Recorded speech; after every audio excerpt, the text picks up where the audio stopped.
हम देखते हैं कुछ लोग एक कमरे में इकट्ठा हुए हैं। यह लोग नेटवर्क पार्टी के पार्टी अहिंसा जनता पार्टी के कुछ लोग हैं। जैसा कि हम सब जानते हैं, इलेक्शंस ज़्यादा दूर नहीं है, इसलिए अपोजिशन के सारे नेता इस बार सत्ता अपने हाथ में लेना चाहते हैं। वहीं नटवर पाटिल, जो फिलहाल महाराष्ट्र के मुख्यमंत्री पद पर बैठे हैं, यह सारी अपोजिशन के लोग मिलकर नटवर पाटिल से मुख्यमंत्री की कुर्सी छीनना चाहते हैं। इसलिए वह समय समय पर नटवर और अहिंसा जनता पार्टी के खिलाफ षड्यंत्र रचते रहते हैं और भड़काऊ बयान देते रहते हैं। अहिंसा जनता पार्टी के कार्यकर्ता भी उस कमरे में इन्हीं सारी मुद्दों पर चर्चा कर रहे थे। वहीं कन्हैया नाम का एक लड़का अहिंसा जनता पार्टी की बातों से सहमत था। कन्हैया यह सोनापुर नाम के इलाके में रहा करता है। वहीं उसका देखभाल के लिए कोई नहीं है, बस एक दोस्त के अलावा उसके एक अच्छे दोस्त के, राकेश अलावत। तभी हमें स्क्रीन पर दिखाए जाते हैं दो दोस्त, जिसमें बैकग्राउंड में हमें ये आवाज़ सुनाई देती है जो कि राकेश की होती है। और राकेश कह रहा होता है, कन्हैया तो उस रैली में नहीं जाएगा। राकेश के मना करने पर भी कन्हैया उस रैली में जाता है और अपोजिशन के कुछ गुंडे वहां पर हमला कर देते हैं, जिस कारण वहां भगदड़ मच जाती है। उसी भगदड़ में कन्हैया भी फंस जाता है और एक गुंडा कन्हैया को गोली मारकर भाग जाता है। यह बात जब राकेश को पता चलती है, तब वो अपनी हाफ डे लेकर उस रैली वाली जगह पर पहुंचता है, जहां वो कन्हैया को लहूलुहान अधमरी हालत में पाता है।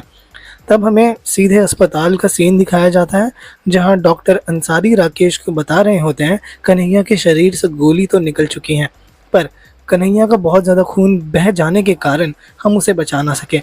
और यह सुनकर राकेश काफ़ी ज़्यादा निराश हो जाता है और राकेश के कन्हैया के जलती हुई चिता पर यह प्रण लेता है कि अब कोई और राकेश अपना कन्हैया नहीं खोएगा। और तब से राकेश के सीने में एक आग लगी है और तब से राकेश के कभी भी चैन से नींद नहीं ले पाया है। और तभी राकेश नहीं चाहता कि जिस अकेलेपन से वो गुजर रहा है, कोई और भी गुजरे। इसके बाद अपोजिशन पार्टी ने इन दंगों के पीछे नटवर को फंसा दिया। इसके बाद राकेश ने खुद को सर्वगुण संपन्न बनाने की कोशिश में लग गया। राकेश अपने खाली समय में किताबें पढ़ा करता था ताकि वो खुद को ज्ञान दे सके, और इस तरह से उसे अपना मकसद मिला और कैसे वो कोशिश ही कर सकता है इस शहर के जुर्म को ख़त्म करने की। पर वो अभी कमज़ोर था। उसे तब उसे पता चला कि उसे और सीखना होगा, और शायद उसका सीखना सफ़र ज़िंदगी भर तक ख़त्म नहीं होने वाला। और उसे ये बात उस दिन समझ आई जब कच्छा बनियान गैंग से वो लड़ा। मानो जैसा कि कच्छा बनियान गैंग ने नाइट वॉच पर भारी पड़ गए। राकेश ने काफ़ी लंबे समय बाद अपने काम से छुट्टी ली, पर नाइट वॉच के मुंबई शहर छोड़ते ही मानो अपराधी खुले आम घूमने लगे। मुंबई की सड़कें खतरे से खाली ना थी। वहीं वह जान चुका था कि वह शहर को अकेले नहीं बचा पाएगा।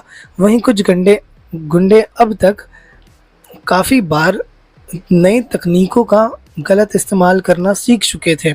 कई बार चोरी होती थी, पर ना जाने कैसे नाइट वॉच पर इल्ज़ाम लग पड़ता था। पर नाइट वॉच इन सारी बातों से अनजान और बेफिक्र होकर रोमिंग पर निकला करता था।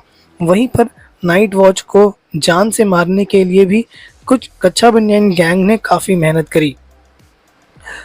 कई बार वह उसे ज़ख्मी तक कर चुके थे, और हर बार की तरह इस बार भी नाइट वॉच पर जानलेवा हमला किया गया, पर किसी न किसी तरह से राकेश ने खुद की जान बचा ली। यहाँ तक वह पुलिस वाले भी यही सोचते हैं कि नाइट वॉच भी एक अपराधी ही माना करते हैं। राकेश इन सारी बातों से काफ़ी परेशान होकर विचार करने लगा कि अपराध को कैसे रोका जाए।